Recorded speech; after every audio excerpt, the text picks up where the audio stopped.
माननीय अध्यक्ष महोदय, आपने मुझे मांग संख्या 26, 32 और 56 पर बोलने का मौका दिया, इसके लिए बहुत बहुत धन्यवाद। युवा मामले एवं खेल मंत्रालय की स्थापना नई दिल्ली में 9वें एशियाई खेलों के आयोजन के समय 1982 में खेल विभाग के रूप में की गई थी। युवा अर्थात 15 से 35 वर्ष के आयु समूह में आने वाले व्यक्ति भारत की कुल जनसंख्या का लगभग 40% भाग युवा का है। आपसे मैं कहना चाहूँगा कि युवा शक्ति के सर्वांगीण विकास में खेलों की महत्वपूर्ण भूमिका है। चाहे sports infrastructure, science, analysis, counselling एवं न्यूट्रिशन का समावेश करते हुए सरकार के द्वारा जो खेल नीति 2024 की घोषणा की है, उसके अंतर्गत राजस्थान खेल आधुनिकीकरण मिशन की स्थापना करना और प्रदेश में कोच एवं स्पोर्ट्स स्पेशलिस्ट तैयार करने के लिए महाराणा प्रताप स्पोर्ट्स यूनिवर्सिटी की स्थापना की घोषणा की है और प्रत्येक जिले स्तर पर जो खेल अकादमी स्थापित किए हैं, इससे भी युवाओं को काफ़ी लाभ मिलेगा। और मैं निवेदन करता हूं आपके माध्यम से कि ये ब्लॉक स्तर पर अगर अकादमी खोली जाए तो और ज़्यादा इससे युवाओं को लाभ होगा। टीओपी योजना के अंतर्गत युवाओं के लिए सुविधा उपलब्ध कराना और स्पोर्ट्स लाइफ इंश्योरेंस स्कीम के तहत 25 लाख तक का दुर्घटना व जीवन बीमा कवरेज भी इसमें बजट में दिया गया है। इसलिए माननीय मुख्यमंत्री जी और खेल मंत्री जी को बहुत बहुत धन्यवाद देता हूं। विद्यालय तथा महाविद्यालयों में पीटीआई कोच की समुचित व्यवस्था चरणबद्ध तरीके से करना, ये व्यवस्था भी आपने बजट में की है।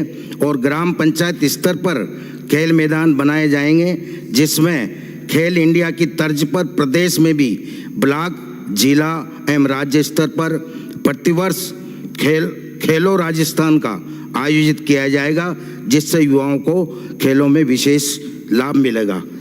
माननीय अध्यक्ष उपसभापति महोदय, मैं राजस्थान में काफ़ी बच्चे राज्य स्तर पर, नेशनल स्तर पर खेलते हैं। उनको राज्य क्रीड़ा परिषद द्वारा खिलाड़ियों को TADA दिया जावे और पदक जीतने वाले खिलाड़ियों को इनामी राशि भी दी जानी चाहिए। मेरा आपके माध्यम से मंत्री महोदय से ये आग्रह है। राज्य के सर्वश्रेष्ठ खिलाड़ियों को दिए जाने वाला महाराणा प्रताप पुरस्कार और प्रशिक्षुओं को दिए जाने वाला गुरु वशिष्ठ पुरस्कार भी दिया जाना चाहिए। ये 100 दिवसीय कार्य योजना में लिया जाना चाहिए। खेलों से संबंधित 100 दिवसीय कार्य योजनाओं में खिलाड़ियों की नौकरी, खिलाड़ियों की इनामी राशि, खिलाड़ियों को महाराणा प्रताप पुरस्कार, खिलाड़ियों को TADA दिया जावे। राज्य सरकार खिलाड़ियों की नौकरियों, खिलाड़ियों की इनामी राशि, खिलाड़ियों को महाराणा प्रताप पुरस्कार और खिलाड़ियों को TADA दिए जाने में काफ़ी समय से रुका हुआ है ये, तो इस पर भी ध्यान दिया जाए। 2023-24 में राज्य खेल संघों और संस्थाओं को टूर्नामेंट आयोजन के पेटे जो अनुदान है वो भी काफ़ी समय से रुका हुआ है। अनुदान के लिए जो आवेदन किया है प्रतियोगिताओं के लिए कर रखा है। सरकार को अनुदान देना चाहिए और मौखिक निर्देशों से खेल विभाग की समस्त फाइलें अनाधिकृत रूप से कानून विभाग में कार्यरत खेल अधिकारी के माध्यम से जाती है और इनकी व्यक्तिगत नाराजगी की वजह से खिलाड़ियों के काम रुके हुए हैं, उनको भी तीव्र गति दी जाए। तत्कालीन मुख्य सचिव की अध्यक्षता में गठित राज्य स्तरीय समिति से तत्कालीन मुख्यमंत्री द्वारा अनुमोदन की गई फाइलों के बावजूद खिलाड़ियों को नौकरी से वंचित किया जा रहा है। Out of turn sports policy के तहत जो पदक विजेताओं और खिलाड़ियों को नौकरी नहीं दी जा रही है, उन्हें तुरंत प्रभाव से दी जावे। मेरा सदन के माध्यम से माननीय मुख्यमंत्री महोदय से करबद्ध निवेदन है कि 20 खिलाड़ियों की पत्रावली आज भी 200 खिलाड़ियों की पत्रावली आज भी लंबित है। खिलाड़ी 1 साल से चक्कर काट रहे हैं। खिलाड़ियों की समस्याओं का तुरंत प्रभाव से निवारण किया जावे। सीएमओ की नोटिंग की पूरी तरह से घुमा दिया गया है। उपखंड क्षेत्र मनोर थाना के राजकीय उच्च माध्यमिक विद्यालय तथा राजकीय उच्च प्राथमिक विद्यालय में खेल मैदान उपलब्ध है, परंतु ब्लॉक के किसी भी स्कूल में खेल स्टेडियम नहीं है और राजकीय उच्च माध्यमिक विद्यालय समरोल, राजकीय उच्च माध्यमिक विद्यालय सरेडी तथा राजकीय उच्च माध्यमिक विद्यालय चंदीपुर में स्टेडियम बनाया जा सकता है। मैं अब महिला बाल विकास की बात करता हूं तो परियोजना मनोर थाना में लंबे समय से CDPO का पद रिक्त है और जिसमें विभागीय कार्य प्रभावित होते हैं। परियोजना मनोर थाना में 5 सेक्टर है, जिनमें 1 महिला पर्यवेक्षक है, जिनमें 4 महिला पर्यवेक्षक के पद रिक्त चल रहे हैं, जिसके कारण विभागीय योजनाओं का समय पर क्रियान्वयन नहीं हो पाता है। महिला पर्यवेक्षक न होने के वजह से आंगनबाड़ी केंद्रों का निरीक्षण एवं पर्यवेक्षण भली भांति प्रकार से नहीं हो पाता है। अकलेरा में 14 किराए के भवन आंगनबाड़ी चल रही है, जबकि 46 विद्यालय के भवन में आंगनबाड़ी चल रही है और 18 सामुदायिक भवन में आंगनबाड़ी चल रही है। इसलिए नए भवन की स्वीकृति दी जाए। भवन निर्माण की आवश्यकता को देखते हुए हरिपुरा, जावर, ताजपुरिया, सेतकेड़ी, सरेडी, खुरी, जूना पानी, सेमला बे और मनोर थाना, पट्टी, रवाशा और गोड़ाखेड़ा ये नए आंगनबाड़ी भवन दिए जाएं और जीर्ण शीर्ण भवन इतने हैं कि वो अभी गिरने के कगार पर है।